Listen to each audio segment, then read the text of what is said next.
स्वागत है आप सभी का एक और नई वीडियो में।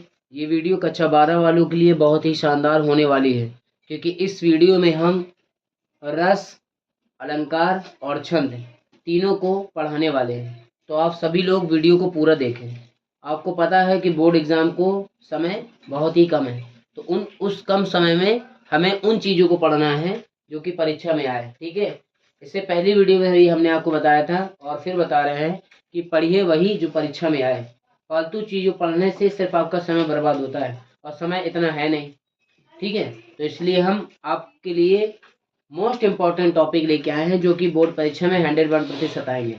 तो आप इनको कॉपी में लिखें और इनके उदाहरण देखिए कितने सरल तरीके से हम लेके आए हैं। तो आप इनके उदाहरण तैयार करिए, इनकी परिभाषा तैयार कीजिए और पेपर की तैयारी करते रहिए। ठीक है, समय बर्बाद ना करें, तैयारी करते रहें और जैसे हम बताते जाएंगे आपको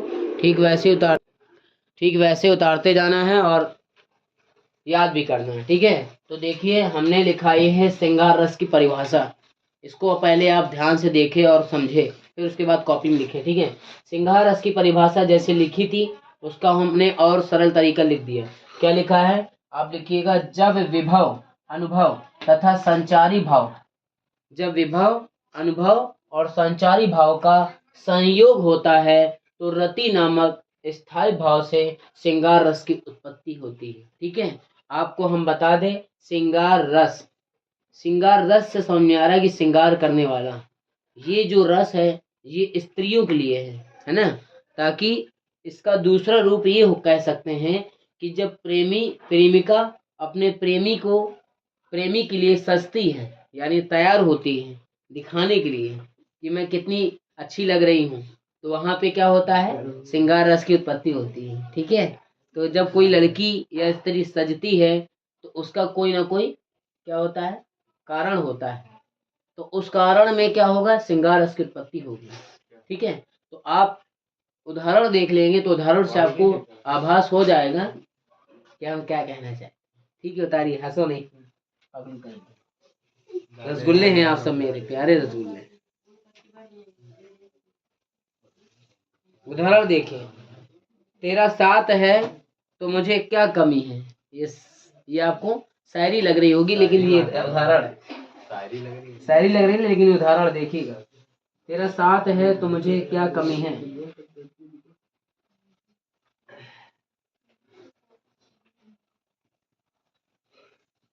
उदाहरण ऐसे लिखो मजा आ जाए, अंधेरी में भी मिल रही रोशनी, अंधेरों में भी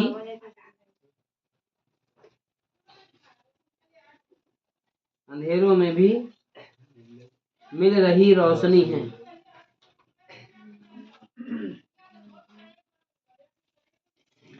रोशनी है, रोशनी नहीं आई क्या आज। ये देखिए पहला उदाहरण। ठीक है, दूसरा उदाहरण देख लीजिएगा। दूसरा उदाहरण बहुत जानदार है इसका। दूसरा उदाहरण है, ये रेशमी जुल्फे, ये सरबदी आंखें, इन्हें देखकर जी रहे हैं सभी। आप समझ रहे होंगे ये गाना है पुराने जमाने का, है ना। ये उदाहरण है लेकिन इसे हम लिखवा नहीं रहे क्योंकि हमें सही नहीं लग रहा है। तो उसका दूसरा उदाहरण लिख लीजिए, एक ही बहुत है।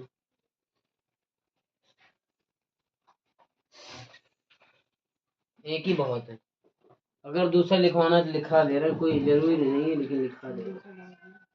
कहते नटल रेझत खींचत मिलत मिलत,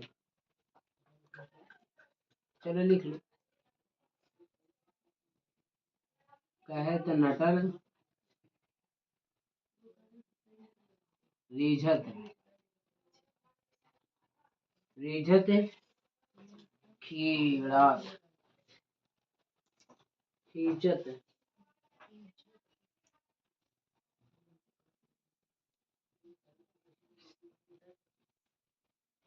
मिलत खिलत।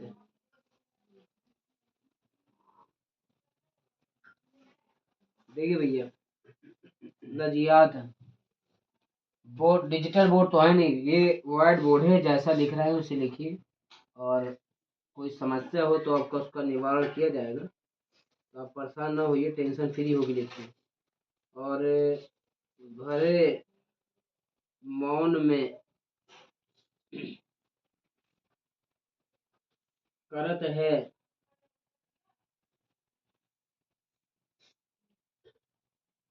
नैननु ही सब बात।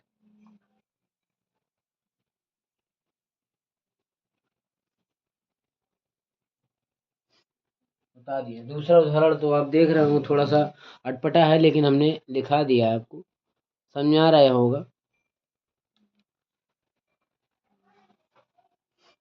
समझ में आ रहा है ना? उतारो, तुम भी उतारो, चारों लोग उतारो आराम से, सभी उतारे, चारों लोग का, सभी के लिए।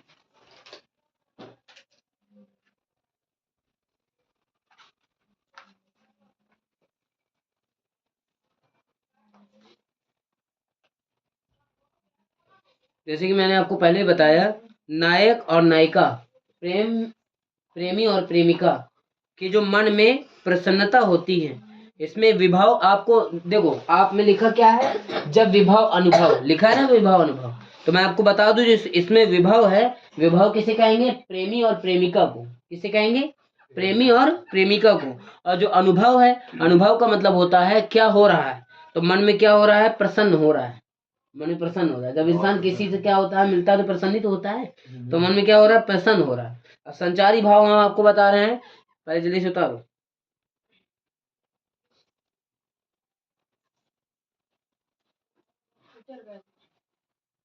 अब संचारी भाव क्या होगा बेटी? क्या होगा?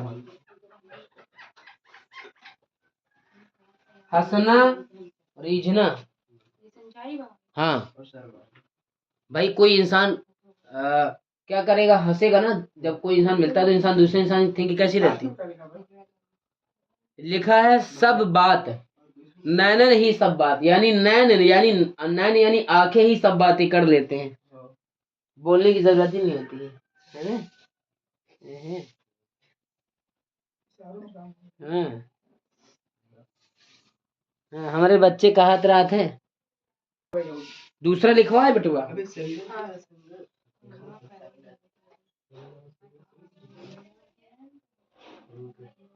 देखो, ये जो विभव है ना, इसे क्या कहते हैं? इसे कहते हैं नायक नायिका, यानी प्रेमिका भी कह सकते हैं।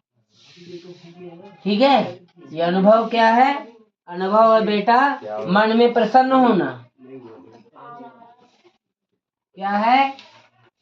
मन में प्रसन्न होना। ठीक है, संचारी भाव का मतलब होता है हंसना। ठीक है, तो जब इंसान नायक नायिका को देखेगा तो क्या होगा? मन में क्या होगा? प्रसन्न होगा और हंसेगा। समझ में आ रहा है ना? तो ये आपका श्रृंगार रास्ता, जिसके उदाहरण मैंने आपको लिखा दिए हैं, इसे उतारो जल्दी से।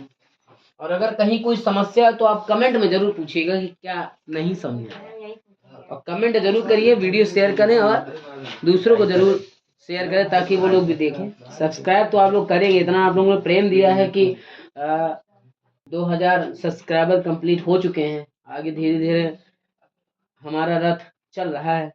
अब आप लोग जैसे जैसे सपोर्ट करेंगे वैसे वैसे हम आगे बढ़ते चले जाएंगे। उदाहरण तो देख ही लिया आपने, तेरा साथ है तो मुझे क्या कमी है, अंधेरों में भी मिल रही रोशनी है ना, जो कि रोशनी आज आई नहीं है फिर भी मिल रही है। तो उतारिए जल्दी से। दूसरा उदाहरण भी लिखा दिया। इसके बाद हम लिखाएंगे कौन सा? करुण रस। उसका उदाहरण बहुत धाकड़ लिखाएंगे, टेंशन नहीं लीजिए। मुझे एक आता है नाम, बहुत प्यारा बटिया है। दिखा दे, देखो यहाँ श्रृंगार की जगह कर दो वीर। क्या कर दो? वीर। और इसे हमें हटा देना, ये लो हटा दिया। ठीक है, ये इसको सही से कर दो। ठीक है, अब हाँ, सुना रहा था कोई वीर रस की परिभाषा, सुनाओ। सुना सकते हो बेटा? मैं आपको बता दूं वीर रस लिखाने से पहले कि वीर रस, वीर यानी इसमें समझ में आ रहा है कि वीरों के बारे में कहा गया है। उत्साह के बारे में कहा गया। वीर रस का उदाहरण सबसे अच्छा था वीरांगना लक्ष्मीबाई के ऊपर, है ना। वीरांगना लक्ष्मीबाई, उनके लिए था खूब लड़ी मर्दानी वो तो झांसी वाली रानी थी। ये अधूरा है, पूरा हम आपको वीडियो में दिखाएंगे। सुना सकती है पूरा? सुनाओ। खूब लड़ी मर्दानी वो तो झांसी वाली रानी, बुंदेले हर बोलो। ये तो स्टार्टिंग थी, बुंदेले मुँह हर बोले हमने। हाँ तो ये वीर तुम बढ़े चलो, वीर तुम बढ़े चलो, वीर तुम बढ़े चलो, हम तुम्हारे साथ हैं, वीर तुम बढ़े चलो। खैर साथ नहीं है, लेकिन वीरों का सम्मान हमेशा करते रहना चाहिए। और हम वीर रस की परिभाषा आपको दिखा रहे हैं, आप लिखिए। इसमें वीरों के बारे में बात की गई है और हम बहुत ही सरल तरीके से आपको दिखाएंगे। लिखिए, जब विभव, अनुभव तथा संचारी भाव, सेम टू सेम लिखा जाएगा। जब विभव, अनुभव एवं तथा संचारी भाव,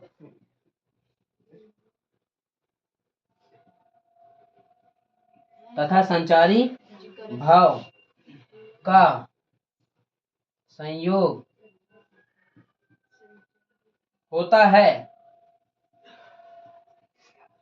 तो उत्साह क्या होगा? उत्साह नामक स्थायी भाव,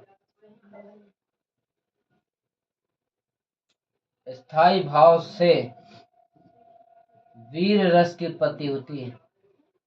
सिर्फ ये ब्रजेश की फरमाइश पे वीडियो बन रही है। हमारे प्रिय छात्र ब्रजेश ने कहा कि हमें रस अलंकार दिखाइए, तो फिर हमने उनकी फरमाइश पूरी की। आप लोगों को भी किसी सब्जेक्ट वीडियो चाहिए तो कमेंट करें, आपके लिए वीडियो बनाई जाए।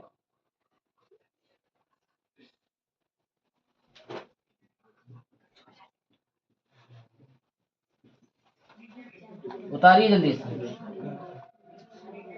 देखिए, जब विभव, अनुभव तथा संचारी दिखाइए, हो गया संचारी भाव का संयोग होता है तो उत्साह नामक स्थायी भाव से वीर रस की उत्पत्ति होती है। वीर रस, ठीक। वीर रस का उदाहरण जो है वो हमारी बिटिया अभी सुना रही थी। सुना बिट्टी, ओ बिटिया सुना बाप, सुना। बुंदेले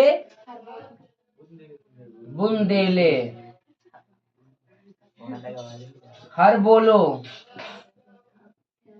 के मुंह हमने सुनी कहानी थी। ठीक है, क्या थी? बुंदेले हर बोले के मुंह हमने सुनी कहानी थी, है ना। इसके बाद क्या है? इसके बाद है खूब लड़ी मर्दानी कहानी, कहाँ थी लिख दिया, कहानी थी। तुम लोग बताते नहीं यार।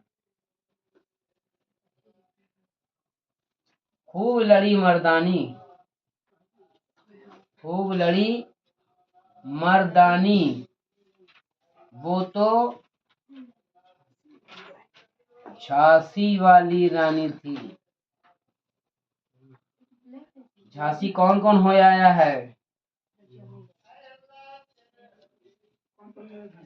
देखिए उदाहरण,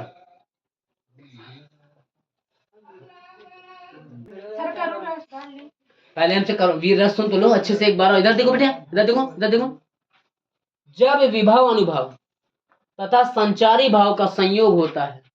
आप एक चीज नोटिस कर रहे होंगे मेरी, कि मैं हर परिभाषा में ये जरूर लिख रहा हूँ ना। अगली जो परिभाषा होगी उसमें भी यही लिखूंगा। बस इसके बाद आपको एक ठो याद करना है, केवल एक ठो। चाहे श्रृंगार रस याद कर लीजिए, चाहे वीर रस याद कर लीजिए, चाहे करुण रस, सबका एक होगा, बस यही से चेंज होगा। तो उत्साह पहले में क्या था? रति था। रति नामक स्थायी भाव से, है ना। रति नामक स्थायी भाव, सुनिएगा, श्रृंगार रस का मसला था। रति नामक स्थायी भाव से श्रृंगार रस की उत्पत्ति होती है। उत्साह नामक स्थायी भाव से वीर रस की उत्पत्ति होती है। अब करुण रस में एक चीज यहाँ पे करुण रस में एक चीज बदल जाएगी, उसको हम लिखवा रहे हैं। पहले उतार लीजिए था, तो हमने लिखा दी ना। और बुंदेले हर बोले के मुंह हमने सुनी कहानी थी, खूब लड़ी मर्दानी वो तो झांसी वाली रानी थी। क्वीन ऑफ झांसी, झांसी की रानी वीरांगना लक्ष्मीबाई बहुत ही कैसी थी, बहादुर रानी थी, जिन्होंने अंग्रेजों के छक्के छुड़ा दिए। अंग्रेज उनसे डरते थे, आप समझ लीजिए। वो जब तलवार चलाती थी तो अंग्रेज कांप जाते थे। इसे कहते हैं क्वीन ऑफ झांसी। इससे पहले उतार गया। अब करोड़ रस देखें, करोड़ रस यहाँ करोड़ कर लीजिए।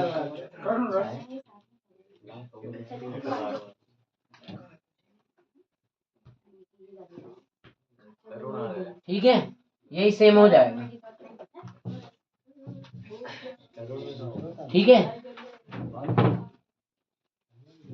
करा दिया ना हमने दिमाग लगा के। उतारो जल्दी से।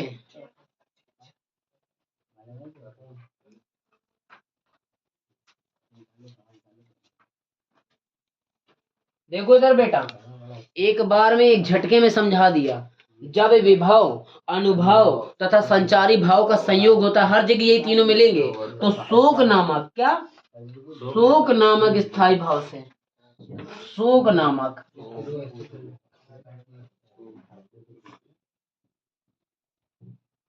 शोक नामक स्थायी भाव से किसकी उत्पत्ति होगी, करोड़ रस की उत्पत्ति होगी।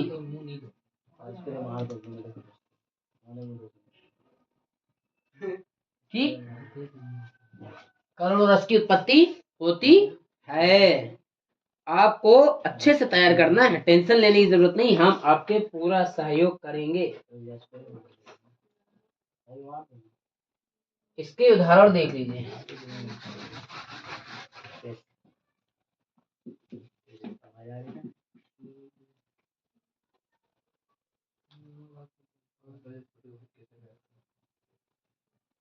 मणि खोए भुजंग सी जननी,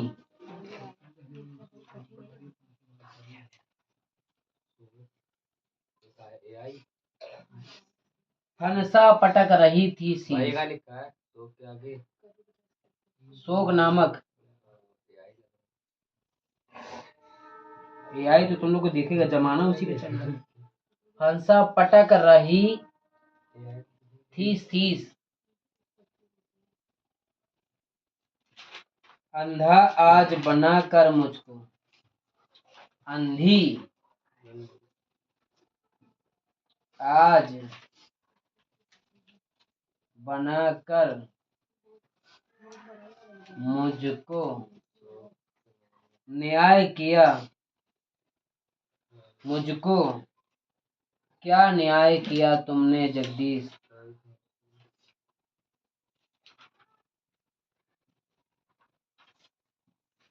जगदीश। ठीक, ये था आपका करोड़ रस का उदाहरण।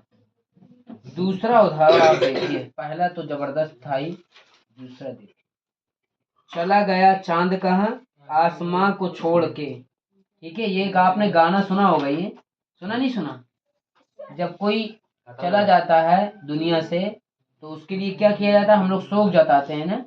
और आपने सुना होगा, गाना भी बना है, चला गया चांद कहाँ, आसमां को छोड़ के।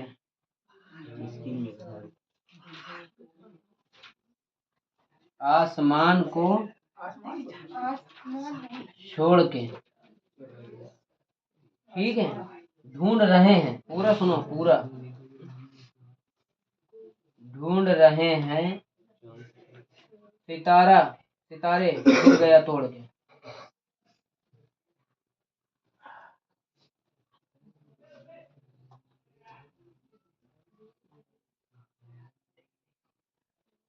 दिल गया तोड़ के। ये देखिए, ये था आपका करोड़ रस। इसका उदाहरण था, जब विभव, अनुभव तथा संचारी तीनों भाव मिलेंगे तो शोक नामक है स्थायी भाव से करोड़ रस की उत्पत्ति होगी। उदाहरण नंबर पहला है, मणि खोए भुजंग सी जननी, फन सा पटक रही थी शीश, अंधा आज बनाकर मुझको, क्या न्याय किया तुमने जगदीश। दूसरा उदाहरण है, फेमस उदाहरण है और गाना भी है बहुत फेमस, चला गया चांद कहाँ, आसमां को छोड़ के ढूंढ रहे हैं सितारे, दिल गया तोड़ के। मजा आ रही है ना? क्लास इतनी इंटरेस्टिंग ही कर देते हैं हम कि बच्चे पढ़ने वाले प्रसन्न हो जाते हैं। बस आप लोग वीडियो शेयर करना ना भूले। और लाइक क्यों नहीं कर रहे हैं कोई? साहिल लाइक कर लो यार, बहुत बढ़िया, धन्यवाद धन्यवाद। लाइक की घंटी सब बजेगा बेटा, खैर रखो। उतर गया ये। देखिए, अनुप्रास अलंकार, ये आपका पहला अलंकार है जिसे हम लिखाने वाले हैं। आपको बहुत ही ध्यान से समझने की जरूरत है और इनको कॉपी में लिखना है, ठीक है? तो आप देख रहे होंगे कि मैंने परिभाषा लिखा दी है कि लिखा है जहां पर किसी भी एक व्यंजन की बार बार आवृत्ति हो, एक व्यंजन की बार बार आवृत्ति हो, वहां अनुप्रास अलंकार होता है। उदाहरण आपको देखना है, ठीक है? उदाहरण क्या है? उदाहरण है तरनी तरुजा। ये कक्षा 12 में है। ये तरनी तनुजा देखा होगा बेटी, याद है ना? हाँ, तरनी तरनी तरुजा तट तमाल तरुवर बहुज छाय। बहुत बढ़िया, याद है तुम्हें? तरुवर बहुज छाय, याद है ना? हाँ, और दूसरा उदाहरण याद है? दूसरा देखो बेटी, पके पेड़ पर पका पपीता, याद है? ये फना फिल्म आई थी, उसी फिल्म में ये बोला गया था, ठीक है? आमिर खान की मूवी आई थी ना, फना मूवी, उसमें बोला गया था पके पेड़ पर पका पपीता, पका पेड़ या पका पपीता, पके पेड़ को पकड़े पिंकू, पिंकू पकड़े पका पपीता। एक और बोला था उनने, चाचा ने चाची को, हाँ एक और बोला था, याद है वो? क्या था? खड़क सिंह के खड़कने से खड़कती हैं खिड़कियां, खिड़कियों के खड़कने से खड़कता है खड़क सिंह। याद है? नहीं याद है? ये बता रहे हैं हम आपको, जो ये लिखा ना, पके पेड़ पर पका पपीता,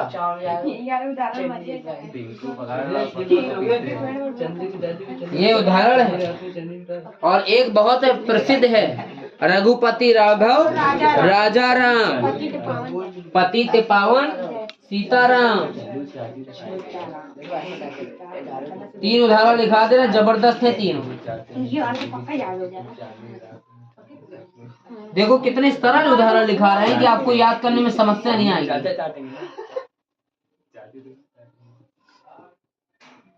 समझ रहे हो प्यारे बच्चों, प्यारे रसगुल्लो? गौर से देखो ना कि उदाहरण कितने जबरदस्त लिखा रहे हैं कि याद करने में दिक्कत नहीं होगी आपको। भाई एक चीज है, आप लोगों से रिक्वेस्ट है कि वीडियो शेयर जरूर करिए और लाइक जरूर करिए और कमेंट, प्यारे प्यारे कमेंट करिएगा। प्यारे प्यारे वीडियो कैसी लगी है और रस कैसे लगे, अलंकार कैसे लगे। अभी तो छंद बाकी है ना, अभी तो बहुत बड़ी आपको अच्छी अच्छी चीज समझाना है। अभी इनकी बारी है, जो बैठे हमारे छोटे रसगुल्ले, इनको खड़े होके सवाल ये लगाएंगे तो पीछे चलेगा लठ।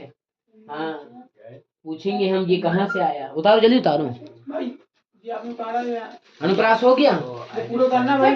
हाँ पूरा करना। तट के बाद का लिखा? हाँ बेटी, तनाल लिखा है, तमाल लिखा है? तमाल लिखा बेटी, तनाल।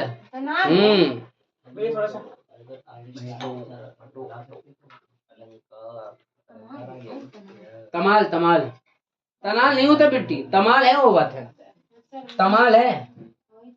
ठीक, अब ठीक है? कहीं कंफ्यूजन हो तो कमेंट पूछ सकते हैं ताकि हम आपको क्लियर कर दें।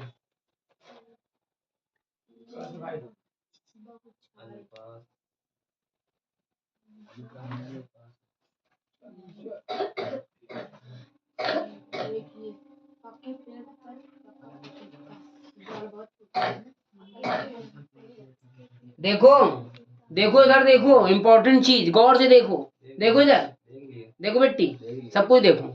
जहां पर किसी भी एक शब्द की, सुनो, एक ही व्यंजक की, इधर देखो तुम लोग भी, तुम्हारा काम ही आएगा आगे पढ़ोगे तो। एक व्यंजन की बार बार क्या हो, आवृत्ति हो, बार बार देखना, बार बार कैसे, इधर देखो, ये देखो बार बार, देखो बार बार, इधर देखो, ता ता ता ता ता हो गया ता, इसमें का आवत है, का आवत है। इसमें देखो पा पा पा पा पा पा आ रहा पा, यानी इसमें पा आवत है, बार बार हुआ था नहीं हुआ था। इसमें देखो रा रा रा राम, समझ में आया? आवृत्ति हो रही नहीं हो रही? तो बात जब हो रही है तो इसे हम कहेंगे अनुप्रास अलंकार। समझ में आ रहा है ना? तो उतारो फिर फटाक से। देखो इधर, अब हमने लिखाया है उपमा अलंकार। ये शायद दूसरा है ना? है ना बेटी? दूसरा है ये, दूसरा है। देखिए, तो जब उपमा अलंकार आएगा तो उसमें भी सेम लिखा जाएगा। क्या लिखा जाएगा? जहां पर किसी एक व्यक्ति या वस्तु की तुलना समानता के आधार पर किसी दूसरी वस्तु या व्यक्ति से की जाए, किसी दूसरी वस्तु और व्यक्ति से की जाती है, वहां उपमा अलंकार होता है। समझ में आया? उपमा अलंकार होता है तो उदाहरण देखो, आपने गाना सुना होगा, बहुत फेमस मूवी का गाना है ये, फूलों सा चेहरा तेरा कलियों सी मुस्कान है। कौन सी मूवी का गाना है ये? जिसमें उनका अनाड़ी देखा बिटिया को याद है? अनाड़ी मूवी का गाना है ये। और इसमें रामा रहता है, याद है? उसी मूवी का सॉन्ग्स है जो ये उदाहरण है आपका उपमा अलंकार का। ठीक है, फूलों सा चेहरा तेरा कलियों सी मुस्कान है। उदाहरण समझ में आया? उतारिए, बहुत जबरदस्त था ये, हमने आपको समझाया। यदि कोई समस्या हो तो आप पूछ सकते हैं। उतारिए जल्दी से।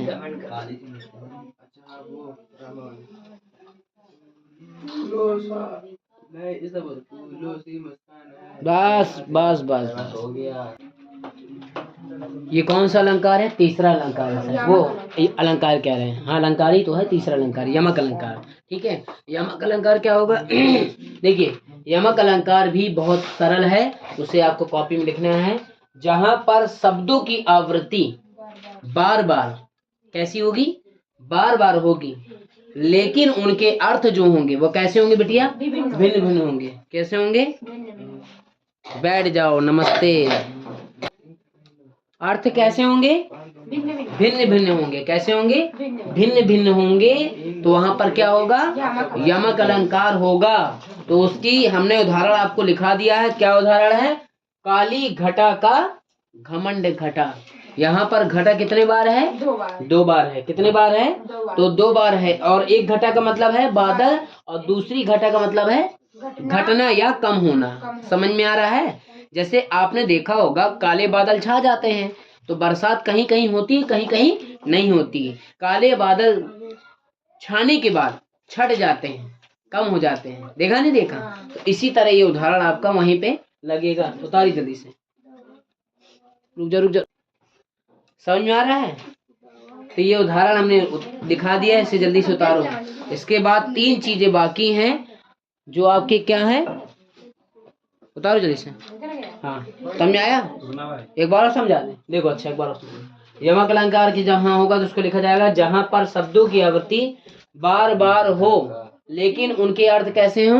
भिन्न भिन्न होंगे, वहां पे यमक अलंकार होगा। उसका उदाहरण लिखा है, आप इसे अच्छे से तैयार करें। यही अलंकार रस, और अब इसके बाद हम आपको लिखाएंगे छंद, जो परीक्षा में आपके जरूर आएंगे। तो आप आएगा ना? अरे बेटा, जो लिखा रहे हैं सब आएंगे, बस आपको तैयार करना पड़ेगा और बहुत मेहनत करना पड़ेगी। लिख लेने से पास नहीं होगी, उसे भी याद भी करना है। नहीं दिखाई दे रहा? कल हट जाए, स्क्रीनशॉट मार लो या फिर उतार लो, जल्दी से उतारो। उतर गया ना? ठीक है, देखो अब लिखा रहे हैं हम आपको छंद। ठीक है, छंद। छंद में पहला छंद है चौपाई। चौपाई क्या है? इसके साथ हमारे साथ लिखिए, चार चरण वाले इस हाँ क्या बात लगे हम तो गाय कितना ठीक जाओ जाओ जाओ, कोई दिक्कत नहीं। बस देखो तो फटाक से, चार चरण वाले, जितनी तेजी से तुम लिख सको उतनी तेजी से हम लिखाएंगे। लिखो फट। चार चरण वाले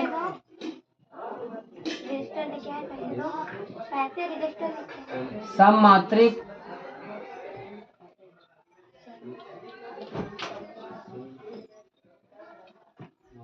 छंद के प्रत्येक चरण में 16 मात्राएं होती हैं। ठीक है, बस मेन मेन लिखा दिया। ठीक है, ये लो उदाहरण।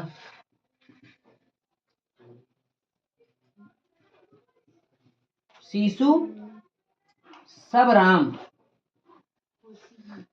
प्रेम बस जाने, प्रीति प्रीति समेत निकेत बखाने। ठीक। निज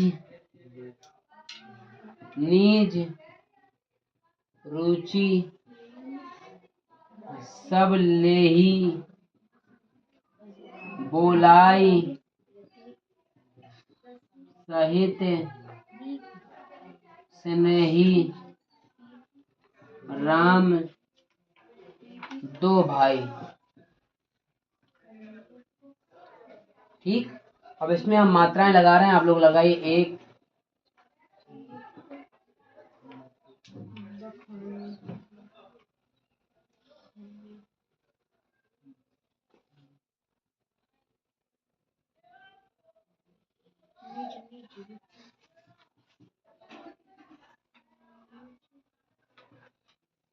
जहाँ बड़ी ई या बड़ा ओ होता है वहाँ दो दो लगती है, जहाँ छोटा शब्द होता है वहाँ एक एक लगती है।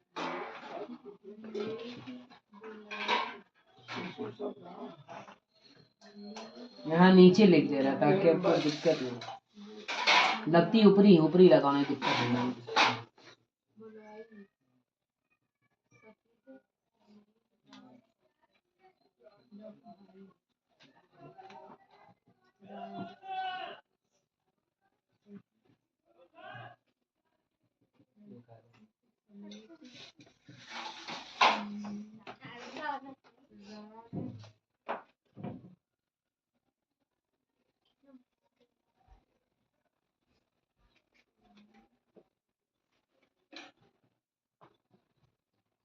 ठीक है, फटाक से लिखो।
देखो इसको फटाक से लिखो।